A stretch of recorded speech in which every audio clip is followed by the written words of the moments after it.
Um desafio de todos os países, acabar com a dependência do petróleo e do gás para gerar energia de um jeito mais barato e menos poluente. O Brasil é privilegiado por um vasto território com oferta de recursos naturais. Mas será que estamos aproveitando esta oportunidade? Investir em conhecimento é essencial para explorar mais e melhor um setor em expansão, a agroenergia. O tema do Estúdio News de hoje é o papel da agroenergia no desenvolvimento econômico e ambiental do Brasil.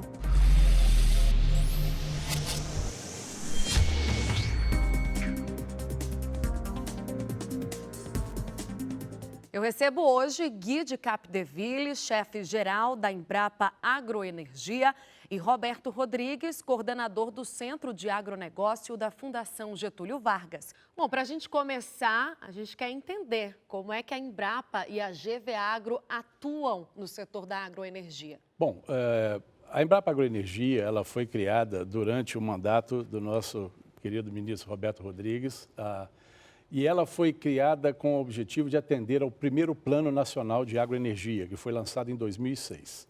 A ideia era, de fato, trabalhar com a produção de agroenergia no Brasil. Quando eu digo agroenergia e bioenergia é a mesma coisa, tá? Para alinharmos. A gente entender bem. Isso. E ela, então, ficou sendo a unidade da Embrapa dedicado a essa atuação com o setor industrial. Ela, diferentemente da maioria das outras unidades da Embrapa, que atuam muito com o produtor rural, a Embrapa Agroenergia atua mais junto ao setor industrial, desenvolvendo soluções para o setor industrial. De que forma? Quais são as frentes de atuação? Bom, a Embrapa Agroenergia ela atua em 4 linhas temáticas de pesquisa. Nós trabalhamos o desenvolvimento de biomassas de interesse para a indústria, e isso é agregar valor a essas biomassas pelo melhoramento genético clássico, assim como pelo biotecnológico.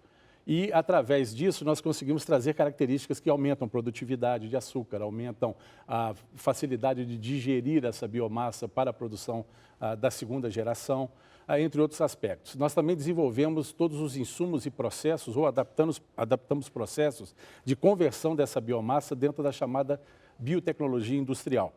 E desenvolvendo, então, leveduras, bactérias, enzimas, para ajudar esse processo de conversão da biomassa em produtos. E a ideia é diversificar biomassas, processos, para obtermos múltiplos produtos para que a indústria possa diversificar o seu portfólio. A GV Agronegócio, aí não é agroenergia, agronegócio é mais abrangente.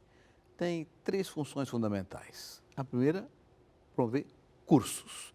Então, nós temos mestrado e MBA, inclusive um mestrado em parceria com a Embrapa e com a Escola de Piracicaba, Luiz de Queiroz, que é um mestrado focado fundamentalmente em gestão do agronegócio. Porque a gente está convencido que tecnologia é um tema transitado em julgado. Todo mundo sabe que sem tecnologia não vai competir. Portanto, é uma demanda natural e crescente. Gestão um pouco menos demandado, mas é tão essencial quanto a tecnologia. Então, nós estamos centrados nisso. Então, temos o mestrado, temos MBA, 19 MBA no Brasil inteirinho sobre gestão do agronegócio. Então, o primeiro capítulo, cursos. Segundo capítulo, projetos e estudos. Então, nós temos uma forte vinculação com o tema da sustentabilidade. Eu tenho, para mim, convencido que a sustentabilidade é um fator central para a competitividade. Cada vez mais consumidores do mundo inteiro exigirão uma rastreabilidade da produção para saber como é que ele foi feito, com que matéria-prima, com que mão de obra, com que forma de preservação de recursos naturais. Então, é um segundo programa nosso. O terceiro é um programa ligado a estudos, projetos e outro estudos. E aqui entra muita comunicação, palestra, debates e eventos. Hoje mesmo fizemos um evento para discutir a questão da agricultura 4.0, como é que entra essa questão da conectividade na agricultura do futuro. Então, é sempre olhando para frente, não cuidando da tecnologia. Tecnologia, a Embrapa é campeã, nós ficamos na gestão. É mais na parte da capacitação, não é isso? E a Embrapa desenvolvendo as pesquisas, né, como contrapartida. A biomassa é uma das alternativas para a gente deixar de utilizar os recursos fósseis, como o petróleo e a gasolina. Quais benefícios que ela traz para a nossa economia? Bom, a biomassa, ela nos permite produzir fontes de energia, por exemplo, de maneira sustentável. Essa é a grande vantagem. Renovável. E renovável. Grande colocação, ministro. O fato dela ser renovável é o que traz a ela a potencial de sustentabilidade. E mais importante, ao produzir biomassa, você está tirando da atmosfera gás carbônico. Tá? E outras ações que nós estamos fazendo também focam nessa redução. Então, de qualquer forma, quando se produz etanol, quando se produz biodiesel, o que nós estamos fazendo é uma produção sustentável porque nós estamos produzindo a partir de fontes renováveis. O que não é o caso das fontes fósseis. Elas foram produzidas durante bilhões e bilhões de anos e elas hoje estão sendo exploradas até o seu limite, até o seu esgotamento. As renováveis não, elas têm um potencial de uso. Enquanto nós conservarmos o solo, conservarmos os mananciais hídricos, com certeza essa produção ela vai ser eterna. Ministro. Por que é renovável? Você planta todos os anos. A cana-de-açúcar, o eucalipto, grãos para produzir agroenergia. Então, isso é renovável permanentemente, com uma característica. Você, com pesquisa e estudos, aumenta a produtividade e, portanto, ganha cada vez mais. Ao passo que o fóssil é fóssil, está feito e acabou. Né? E há um tema por trás disso que é fundamental. O etanol de cana, por exemplo, emite 11% do CO2 que a gasolina emite. Então, hoje, uma das questões centrais na sustentabilidade é a emissão de gás de efeito estufa. O CO2 é o principal deles todos. Se você reduz isso, você reduz também o aquecimento global e contribui com o bem-estar da humanidade e com a saúde pública. Então, a agroenergia tem esse componente. Primeiro, ele é renovável e cada país pode fazer, ao passo que o petróleo só tem quem tem o fóssil lá dentro. Segundo, você tem uma melhoria de produtividade permanente e vai evoluindo em termos de eficiência competitiva. Terceiro, reduz as emissões e, portanto, ajuda a saúde pública. Então, é um processo altamente positivo para a sociedade urbana, principalmente, mais do que da rural. Para a gente se situar melhor, como é que a gente está em relação a outros países? Em termos de agroenergia, nós estamos na frente, com certeza. Campeões mundiais. Campeões mundiais. A coisa importante é a perspectiva de diversidade de fontes que nós temos. Nós temos na agroenergia o etanol, o biodiesel, o biogás, a própria queima dos resíduos agroindustriais, como o bagaço da cana, também gera energia. Agora, nós temos também a eólica e a solar. Essas duas não são bioenergia, mas são energias renováveis. Então, nesse contexto global de termos toda essa diversidade na matriz, nós temos o luxo e podemos ter o luxo de abrirmos mão, vendermos o que nós temos em termos de recursos fósseis e substituir gradativamente por essas fontes renováveis de energia. Isso traz sustentabilidade ambiental para o país, isso nos coloca à frente de outros países e, mais importante que eu vejo, o ministro pode até explorar um pouco mais isso, nós quebramos barreiras não tarifárias que, porventura, possam surgir pela falta de sustentabilidade ambiental. Tem um tema fundamental nessa conversa. A matriz energética. A matriz energética é o conjunto de fontes de energia que um país tem. No mundo todo, a matriz renovável é de 14% do total da matriz. No Brasil é 45%. Então, nós somos privilegiados. Privilegiados. Então, estamos à frente do mundo todo. Com a característica, a cana-de-açúcar, só a cana-de-açúcar, produz 17% da energia da matriz brasileira. Mais do que a hidrelétrica. Mais do que a hidrelétrica. Só perde para o petróleo, por razões óbvias, que tem uma história muito mais longa. Então, a agroenergia é uma condição para país tropical excepcional. O Gui falou, por exemplo, da agroenergia, do etanol. O etanol você faz de cana, mas faz de milho, faz de sebo bovino, faz de mato, capim, árvores. Então, quando a matéria-prima para fazer etanol é um negócio extraordinário. Isso, quanto mais a gente avança na pesquisa, mais descobre esse processo. Tem mais. Cana é um negócio fundamental, mas a cana faz açúcar e faz álcool. Além do bagaço, vai produzir eletricidade e outros fatores. Então, você tem variedades de cana, que tem mais fibra para fazer mais eletricidade com o bagaço, e cana tem menos fibra para fazer mais açúcar. Tudo isso é desenvolvido na tecnologia, para que você tenha variedades aptas a cada lugar do Brasil, a cada clima, a cada condição de altitude e latitude. Então, é um processo permanente de renovação. Agora, Gui, você falou sobre essa mudança gradativa, né? Onde é que nós estamos aí, para a gente entender, até onde a gente já chegou, o que que falta? E seria uma mudança, mas não por completo. Ainda assim, a gente precisa dos fósseis. Ah, sim. Não dá para ignorar essa riqueza que nós temos no país. Isso eu acho que é ponto comum, né, de vista para todo mundo. O importante com a substituição é que ela tem que ser gradual pelo seguinte: investir em novas usinas, que nós chamamos de biorrefinarias, tem um custo, é o custo de investimento, que é o chamado CAPEX, e o custo de operação. Então, fazer essas mudanças de forma radical, eu acho que não é viável. Isso vai ter que ser aos poucos. As usinas que existem hoje, o que nós temos feito lá na Embrapa Agroenergia, desenvolvermos novos processos, novas biomassas, novos processos, para que ela possa, com a estrutura atual, ir adicionando módulos. Eu vou dar um exemplo. O bagaço, ele pode ser queimado, mas a maior parte do bagaço ainda é excedente e não consegue ser queimado. Mas ele é riquíssimo em açúcares. Então, nós estamos desenvolvendo processos de desconstrução desse bagaço, liberando os açúcares ainda presentes nele, para fermentarmos e produzirmos outros produtos de valor agregado. Então, não é só o etanol, mas abrir a perspectiva do portfólio de produtos que essa usina pode produzir. E as novas que vão se estabelecer, elas já podem ser montadas nesse modelo bem diversificado, tanto de entrada de biomassas, com múltiplos processos de conversão para produzir múltiplas matérias-primas, múltiplos produtos. Essa é a grande vantagem. Se eu puder dar um exemplo, lógico. Existe na região de Sorriso uma empresa chamada Caramuru, que trabalha no modelo que eu defendo de biorrefinaria. Eles são altamente profissionais, eles aproveitam tudo, literalmente tudo. Vou dar um exemplo. Eles hoje pegam a soja, esmagam, tiram o óleo, vendem biodiesel, põem isso em produtos para a nutrição humana e, além de tudo, pega aquela casquinha que sobra lá, que geralmente se sopra, eles estão produzindo etanol a partir dela. Eles estão buscando, eles cogeram, produzem a própria energia, praticamente 100% da energia que eles demandam. Então, eles conseguem fazer tudo dentro de um único contexto. Eles pegam as matérias-primas e espremem dela o máximo que eles podem tirar. É isso que a gente defende.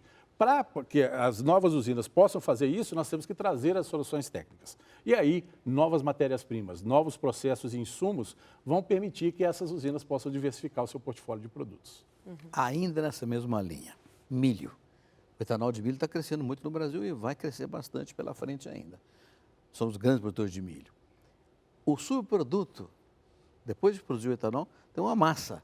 Aquela massa serve para ração, para animais, para gado, para suínos, para aves, e você tem uma cadeia produtiva muito maior do que só fazer etanol de milho. Isso que é importante, que o Gui está apontando, é dar uma sequência à cadeia produtiva como um todo para que nada sobre sem ser aplicado.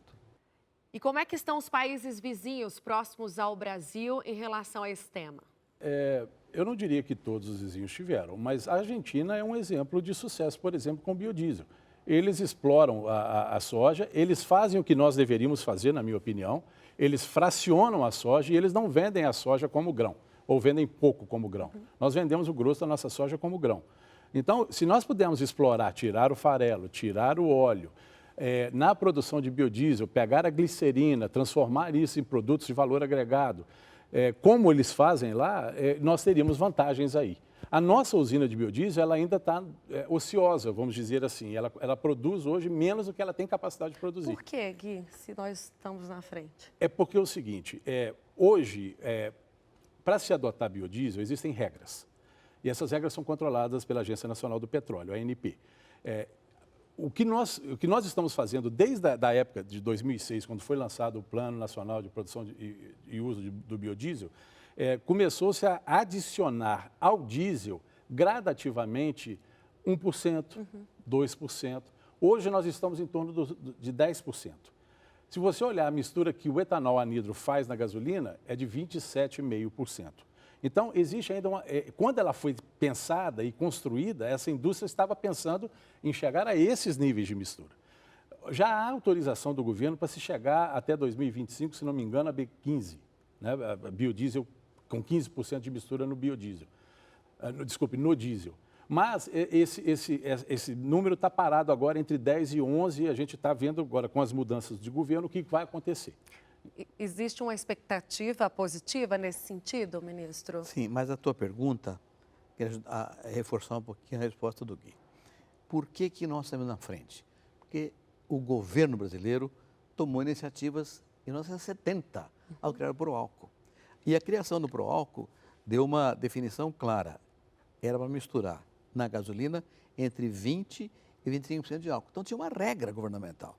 Isso gerou uma empresa que produziu etanol, porque tinha uma lei nacional que obrigava a misturar na gasolina. Outros países não fizeram isso. E sem fazer isso, não tem um estímulo à produção. Por exemplo, o Japão, que é um país muito preocupado com a questão ambiental, um país sério com a sustentabilidade. No entanto, o etanol lá não vai para frente. O Japão não tem 1 quilo de petróleo. Ele compra todo o petróleo. E é preocupado com o meio ambiente, então o petróleo é um fator poluente. Então, melhor ter álcool. Por que não? Porque até hoje a lei lá não foi feita. Hoje tem uma lei lá que permite misturar até 3%. Mas é optativo, não é obrigado a misturar 3%. Então, o Brasil teve essa característica.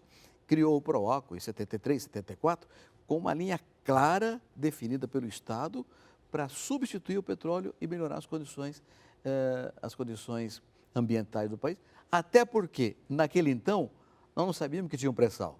Nós não sabíamos que tinha petróleo no Brasil sobrando como tem hoje. Então, nós saímos na frente com a legislação e com regras muito claras definidas e, portanto, a tecnologia veio atrás disso, avançando. E hoje, quais são as expectativas de mudança com a mudança de governo? O que vai acontecendo é impressionante. Nos próximos dias, a Toyota lançará aqui no Brasil um carro flex. Mas não é um carro flex como acontece por aí fora, gasolina e eletricidade. Aqui vai ser etanol e eletricidade. E já existe um estudo hoje no Japão muito avançado de que o etanol posto no motor do carro, ele vai gerar eletricidade numa célula dentro do carro. Então, o etanol passa a ser não mais um combustível, mas um gerador de uma outra energia no motor do automóvel. Então, o horizonte para a energia é ilimitado, sobretudo com um tema que o Gui colocou. O petróleo, um dia vai acabar. Quando? Ninguém sabe, e também não temos pressa nenhuma que esse negócio acabe, é preciso viver com ele. Mas um dia a agroenergia será prioritária para qualquer país do mundo. Vamos falar um pouco sobre o Programa Nacional de Produção e Uso do Biodiesel, né? Totalmente voltado para a inclusão social também, ao desenvolvimento regional. O que mudou de lá para cá? Quais foram os avanços principais? Tecnologia.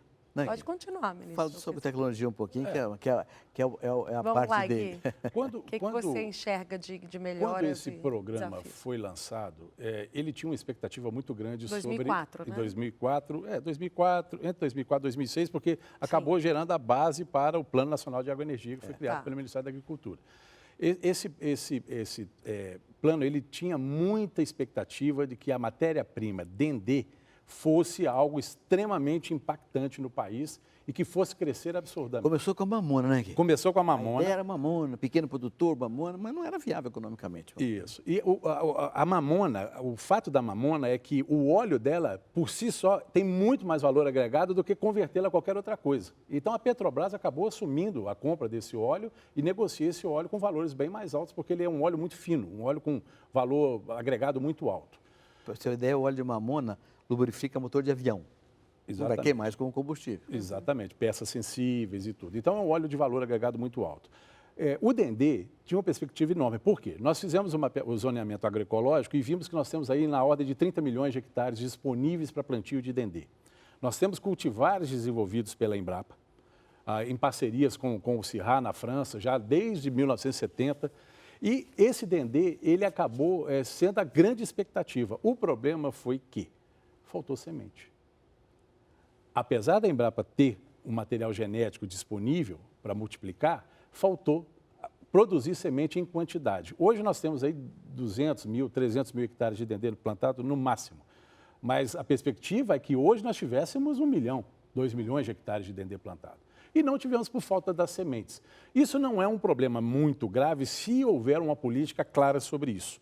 Vamos plantar Dendê, aí a Embrapa vai entrar de fato nisso e vai passar essa tecnologia para produtores de sementes expandirem a produção de mudas e de sementes para plantio. O problema é que a Europa fez estudos e lançou a sua diretiva para energias renováveis e lá a única matéria-prima que ela condena para uso para combustíveis é o Dendê. Então, isso é um entrave, no final das contas, para que nós possamos ter isso aí crescendo no mercado. Isso era previsto e aí não foi colocado em prática como era previsto, então?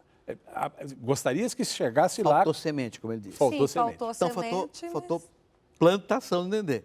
Resultado, a soja que é utilizada para fazer biodiesel. tá certo. Exatamente. Vou pedir para o ministro falar sobre isso também, mas antes a gente vai fazer um intervalo super rápido. O Estúdio News volta em instantes. Você aí de casa, não saia daí.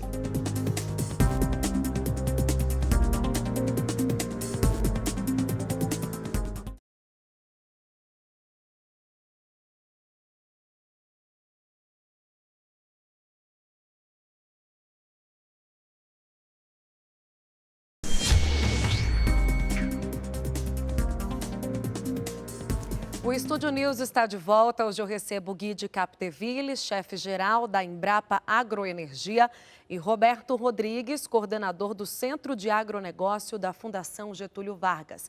Voltamos aqui para a nossa conversa, então. Eu vou passar a palavra ao ministro para comentar a criação do Programa Nacional de Produção e Uso do Biodiesel. O Gui já deu a colaboração em relação ao que foi feito e ao que não foi feito, e na sua opinião, ministro? Olha, a gente precisa voltar um pouquinho no tempo, se você me permitir. Lógico. O etanol, o álcool, né, virou um combustível importante no país nos anos 70 por uma razão clara. O petróleo multiplicou de preço. O barril foi de $4 o barril, foi para $18 o barril em 2 anos. Então, os países que não tinham petróleo, como é o caso do Brasil, ficaram apavorados, porque gastavam todo o dinheiro de exportações para comprar petróleo. Então, houve um desequilíbrio financeiro muito grande. E aí surgiu o álcool. Foi só por causa disso? Não foi só por causa disso. Tem uma história paralela que as pessoas não conhecem direito e não ligam muito para ela. Mas é o seguinte, o setor sucro, o setor canavieiro, teve um grande impulso durante o governo do João Goulart, o famoso Jango, né? Que estimulou o plantio de cana com financiamentos públicos vigorosos e amplos e a promessa de financiar em seguida a montagem de usinas de açúcar e de álcool, que não aconteceu. Resultado, sobrou cana. Sobrou cana foi uma tragédia e aquilo demorou anos a ser consumido com o tempo. Teve gente que quebrou, gente que se suicidou, gente que fechou o canavial, botou gado em cima. Foi um período dramático, até o começo dos anos 70. Dramático. Mesmo depois da Revolução Militar, houve um problema muito sério. E aí, houve no mundo também momentos de redução da produção de açúcar de beterraba, porque era antieconômico diante do excesso de açúcar de cana que havia no Brasil, Cuba e outros países tropicais. Então, fenômenos da economia global levaram, em um certo momento, a um excesso de produção de cana aqui no Brasil. Quando aconteceu uma retomada, no final dos anos 60, começo dos anos 70, uma retomada da produção de açúcar de beterraba na Europa, e aí o açúcar, que varia em 67, 68, $1.200 tonelada métrica, caiu para $200, $180 tonelada métrica, e custava 200 para produzir. Então, era um prejuízo sem tamanho. O que fazer com aquele monte de cana? Coincidiu com a crise do petróleo e criou-se o pró-álcool. Então, foi um modelo importantíssimo de uma alternativa para a atividade rural. Não só depender da cana, mas ter uma atividade do açúcar, uma atividade correlata que era o etanol para usar a cana, fazer açúcar e álcool com o equilíbrio que o mercado permitisse. Nós criamos o biodiesel com o mesmo objetivo, né? Nós somos um país exportador de grão, como o Gui falou. O que é ruim, nós temos que exportar, não quero exportar milho ou soja. Eu quero exportar um frango com milho e soja embutido nele, já para agregar valor para o nosso produtor. Mas não é assim que, não adianta eu querer. Se a China quer comprar o grão, fazer o frango lá, o consumidor é que resolve como é o seu mercado. Então, é um processo de negociação muito amplo. Então, a minha preocupação, quando eu estava no governo, era ficar dependendo só da exportação de soja, se de repente tivesse um colapso num grande país importador. Como é que ia ficar o produtor de soja? Então, a ideia do biodiesel é ter uma alternativa, como foi o etanol para a cana, tendo subprodução de cana, na hipótese de uma subprodução de grãos aqui no Brasil. Então, essa foi a razão pela qual o biodiesel foi inventado, com uma característica. A matéria-prima ideal era o dendê, óleo de palma, que a gente chama também tradicionalmente. Só que não deu certo, mas a soja estava dando certo. Então, hoje nós consumimos uma grande parte da nossa soja para biodiesel. E melhorando a produtividade, vai ficando também rentável o processo. Mas é uma longa jornada tecnológica para que tudo dê certo. Só que nós estamos no caminho adequado, fazendo melhor do que o mundo inteiro. Certo. Em relação aos biocombustíveis de segunda geração, o que eles trazem de diferente e como que a gente está nessa questão tecnológica, nas pesquisas? Avançamos já e estamos perto de poder, de repente, começar a utilizar e a vender esse tipo de biocombustível? Avançamos muito, sim, nessa temática. A grande questão para a segunda geração é o aproveitamento máximo da biomassa. Ele vai dentro daquilo que eu venho falando anteriormente. O bagaço, ele pode ser queimado, mas ele pode ser desconstruído, como eu mencionei, para se tirar os açúcares e aí eu posso fermentá-lo. Isso aí é um combustível de segunda geração. O etanol é essencialmente a mesma molécula da primeira geração, mas o processo de produção demandou ações, metodologias e processos, insumos que são diferenciados para se produzir. Existem desafios técnicos ainda que são muito mais de engenharia do que do processo de conversão em si. Que é muito difícil manter essa matéria-prima limpa, livre dos grãos de areia, a própria sílica presente nessas biomassas, elas também são abrasivas e isso acaba causando dificuldades nos equipamentos de moagem, nos equipamentos de... Que ainda não estão capazes, né, de fazer esse tipo de conversão. Estão sim capazes, só que ainda existem esses desafios. Isso foi visto recentemente pela empresa Granbi, pela Raízen, que são empresas que hoje estão produzindo, só que eles se depararam com essa dificuldade técnica e mecânica, vamos dizer assim. Tiveram que dar uma suspendida, trabalhar esses desafios para começar a retomar essa questão. Mas o grande ponto da segunda geração é o aproveitamento da biomassa lignocelulósica. Esse resíduo do esmagamento, no caso do dendê, sobram 20 toneladas de resíduo, no caso da cana, sobram inúmeras toneladas de bagaço. A gente pode queimar, mas é muito difícil queimar tudo de uma vez só. Então, muito excedente ainda sobra. O que fazer com eles? A segunda geração vem nesse caminho. Isso, além da energia, a gente utiliza esse resíduo de que outras formas, para que outros produtos? Vou dar um exemplo, a cadeia da cana, que o Dr. Roberto mencionou. A cana, para cada litro de etanol, ela produz entre 12 e 14 litros de vinhaça. A vinhaça tem sido usada hoje, retornando para o campo como adubo. O problema é que ela é muito rica em nutrientes, nitrogênio, potássio e fósforo. Esses nutrientes, com o tempo, começam a acumular nas camadas superficiais do solo, tornando esse solo improdutivo. Então, o que a gente pode fazer? Nós podemos, por exemplo, fazer biogás desse efluente. Nós podemos crescer microalgas que vão tirar essa carga de sais, deixando ela num nível muito mais adequado à adubação, retornando esse resíduo, então, já pré-tratado pela biomassa de alga. Essa biomassa de alga pode ter vários usos. Ela pode ser usada também na cogeração, ela pode acumular amido e entrar na nutrição animal. Ela pode ser usada para a produção de biomassa em si e vai ser levada na queima. Enfim, nós temos vários usos que a gente pode dar para esses resíduos. E a ideia da Embrapa Agroenergia não é só ver soluções para a biomassa, mas para os seus resíduos e efluentes. Tudo isso se torna matéria-prima dentro do contexto da bioeconomia. E essas matérias-primas, elas podem ser convertidas em produtos de valor agregado, trazendo muito mais solução para a empresa, para a agroindústria, do que problemas. Num círculo fechado da economia. Exatamente. Uma coisa ajuda a outra, uma coisa é insumo para a outra. De modo que você fecha o círculo aproveitando tudo. Você vê a cana-de-açúcar, por exemplo. A cana-de-açúcar tem 3 componentes. O colmo, né, que é o tronco dela, é chamado colmo, as palhas que ficam em volta ali, e as folhas que estão no ponteiro. Então, o colmo, você faz açúcar e álcool, e todos os resíduos que o Gui citou. Com a palha, você queima e faz bioeletricidade. E a folha que sobra no terreno? Também para fazer eletricidade. Ou pellets, para usar no lugar do carvão, exportando para combustível em caldeiras em qualquer país do mundo. Então, tem N utilidades. Agora, a bioeletricidade, ela pelo bagaço ou pela palha da cana, tem uma característica formidável, que é a seguinte: a safra da cana no centro-sul do país vai de maio a novembro, ou de abril a outubro, nesse período aqui. Que período é esse? É o período da seca nessa região do país.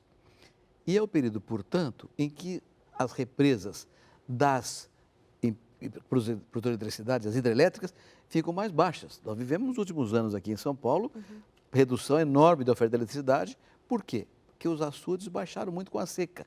Justamente na época em que os açudes baixam mais, eletricidade oriunda das hidrelétricas corre risco de não ser fornecida, a cana fornece a bioeletricidade do bagaço. Então é uma complementação extraordinária que está pronta. Não tem que inventar nada. O que tem que inventar? Tem que inventar fio para trazer aquela eletricidade gerada da cana para a cidade, para consumo industrial também. Mas está quase pronto. Alguns estados, como São Paulo, está tudo muito pronto. Então, há uma complementação de eletricidade de cana, por isso que a matriz da cana é 17% da matriz elétrica brasileira inteirinha. É um negócio fantástico e ninguém imagina o que pode acontecer. Vê cana, pensa que vai fazer açúcar, Sim. álcool no mar. Não, é a primeira faz coisa que eletricidade. É possível que essas lâmpadas que nós temos aqui agora tenham origem em bagaço de cana. Agradeço a presença de vocês. O Estúdio News fica por aqui. Eu recebi o Gui de Capdeville, chefe-geral da Embrapa Agroenergia, e Roberto Rodrigues, coordenador do Centro de Agronegócio da Fundação Getúlio Vargas. Você pode acompanhar esta entrevista também pelo Play Plus. Semana que vem tem mais. Até lá.